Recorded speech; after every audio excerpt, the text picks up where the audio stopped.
आवारा पशुओं की जो समस्या है उससे वहां के किसान काफी परेशान है और इन किसानों से खास बातचीत की हमारे संवाददाता ने। सुनिए जरा। छुट्टा जानवरों से निजात पाने के लिए भले ही योगी सरकार तमाम गौशालाओं का निर्माण कर दिया है, लेकिन उसके बावजूद भी छुट्टा जानवर कम होने का नाम नहीं ले रहा है। आप तस्वीरों में मेरे पीछे देख सकते हैं कि किस तरीके के छुट्टा जानवर आज भी लोगों की खेतों को तबाह करने के लिए खुलेआम घूम रहे हैं।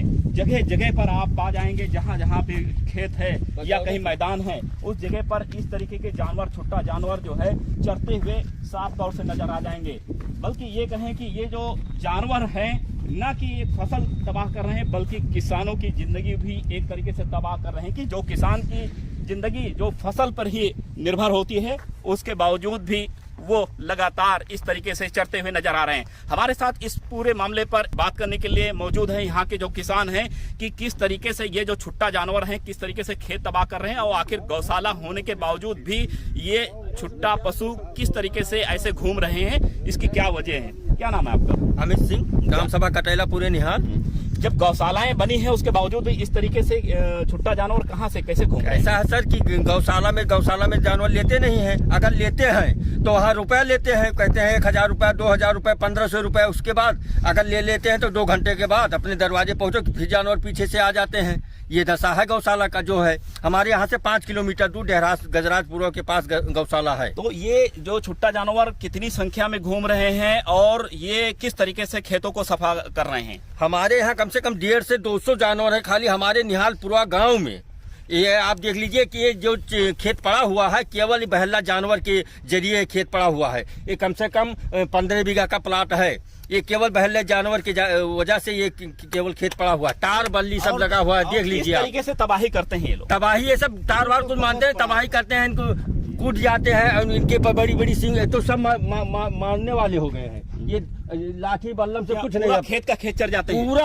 आप हमको हम अभी चलिए, आप 10 कदम आगे हम 2 बीघा खेत दिखा रहे हैं आपको। ये पूरा जड़ से एकदम खत्म कर दिए। तो क्या है, जिस तरीके से किसान की जिंदगी खेत पर निर्भर होती है, उनकी जीविका इसी पर निर्भर होती है, तो उनको किस तरीके की समस्याएं होती हैं जब खेत चढ़ जाता है? खेत चढ़ जाता है, यह मन कहता है कि जहर खा ले, फांसी लगा ले, मर जाए। और क्या, पूरी भर्ती लगाओ, कोई चीज और अपन गिरो धर कर अपन खेती में लगाता है, कोई अपन गेहूं चावल बेच के लगाता है। उसके बाद जब फसल देखने को जाते हैं सुबह तो उसमें सब चरा रहता है। आपको लगता है ये भी वजह होती जो आत्महत्याएं निकल कर सामने आती हैं, इसके पीछे ये भी वजह है? जी बिल्कुल, यही वजह है। केवल छुट्टा जानवर अभी ये काबू हो जाए, सब एकदम किसान एकदम मजे में हो जाए, कोई दिक्कत नहीं है। चुनाव आता है तो ये सब बातें आती हैं कि इसका निराकरण और निष्पादन कर दिया जाएगा। चुनाव आता है, हर चौराहा पे मंच लगता है कि अब की हम बहला को ऐसा कर देंगे वैसा कर देंगे। जैसे चुनाव खत्म हुआ, वोट पड़ गया, जैसे काम सब खत्म। कोई नेता से कहो, कोई प्रधान से कहो, कोई सुनता नहीं है।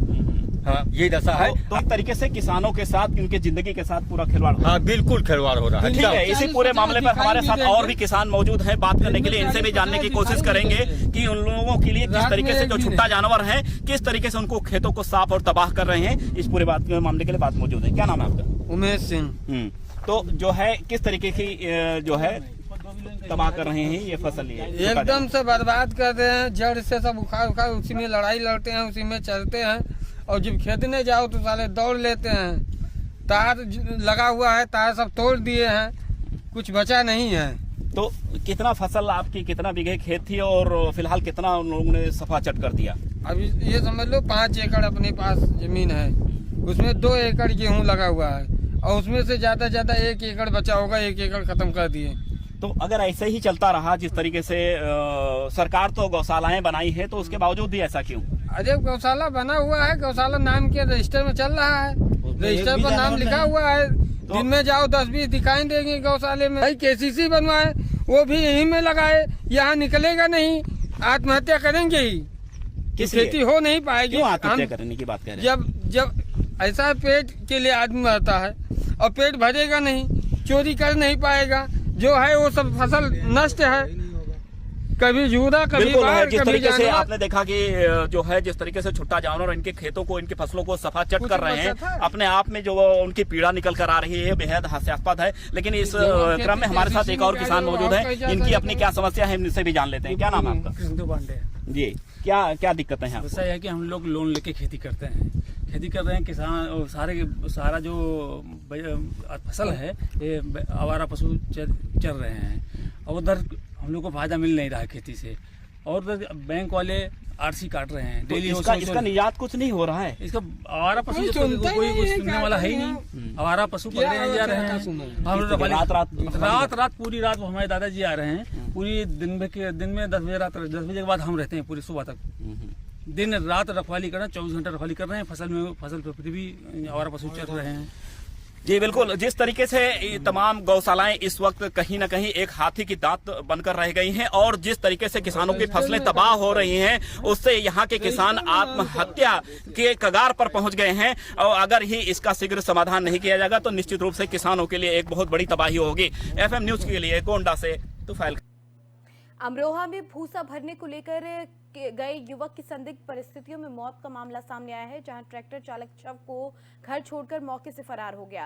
वहीं परिजनों ने हत्या का आरोप लगाया। मौके पर पहुंची पुलिस ने शव को पोस्टमार्टम के लिए भेज दिया और जांच शुरू कर दी। बता दें कि मामला गजरोला थाना क्षेत्र के गांव शाहपुर का बताया गया है।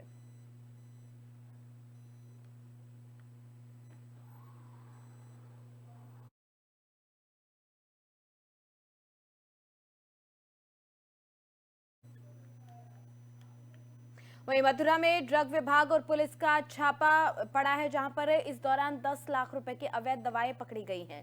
साथ ही 2 लोगों को हिरासत में भी ले लिया गया। बिना बिल के दवाइयों को खरीद कर चोरी करने का आरोप लगा है।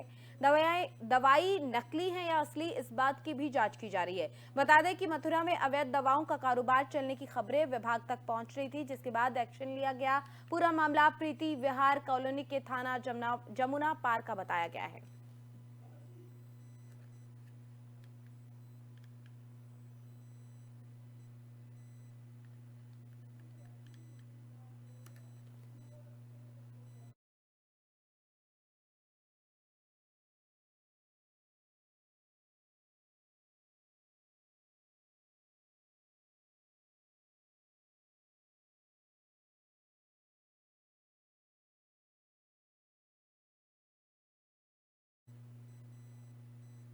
खबर अलीगढ़ से, जहां पर फेसबुक पोस्ट पर देश के प्रधानमंत्री नरेंद्र मोदी और कई देश के दिग्गज नेताओं को बलात्कारी, आतंकी और घोटालेबाज लिखने का एक पोस्ट सामने आया। वहीं फेसबुक पर पोस्ट किए जाने के बाद बीजेपी कार्यकर्ताओं ने आक्रोशित होकर इकट्ठे हुए और थाना क्रासी में शिकायती पत्र देते हुए आरोपी के खिलाफ कड़ी कार्रवाई की मांग की गई, जिस पर पुलिस की तरफ से मुकदमा दर्ज कर लिया गया है।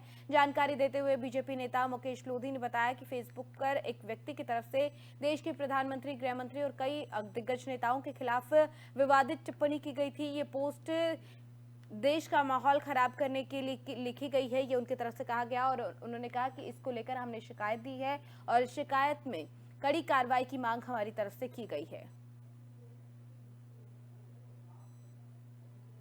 आज हम क्वारसी थाने आए हुए हैं, जिसमें आरिफ जमान जैसे लोगों के खिलाफ FIR करने के लिए। इसमें आरिफ जमान ने एक ID शेयर की है, जो ID का नाम है अब होगा न्याय।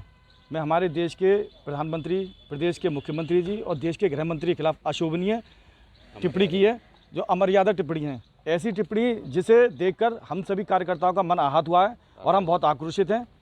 हम प्रशासन से चाहेंगे कि ऐसे लोगों के खिलाफ सख्त कार्रवाई की जाए, जो भविष्य में आरिफ जमान जैसे लोग ऐसी ID को शेयर ना कर सकें। और अब होगा न्याय जो फेसबुक ID है, ऐसी ID के खिलाफ ऐसी कार्रवाई की जाए जो भविष्य में लोग ऐसी ID कभी ना बना सकें। हमने इसमें थाने में तहरीर दी है और इसकी शाम तक FIR हो जाएगी और इनके खिलाफ सख्त से सख्त कार्रवाई का हमें आश्वासन दिया गया है। सोशल मीडिया पे एक पोस्ट वायरल हुआ है, जिसमें एक राजनीतिक पार्टी के कुछ महानुभावों के प्रति आपत्तिजनक टिप्पणियाँ की गई हैं। पुलिस द्वारा इस प्रकरण में तत्काल संज्ञान लेते हुए सुसंगत धाराओं में अभियोग पंजीकृत किया गया है। विधिक कार्रवाई प्रचलित है। चलिए, यूपी की खबरों में फिलहाल मेरे साथ इतना ही। आप देखते रहिए FM न्यूज। नमस्कार।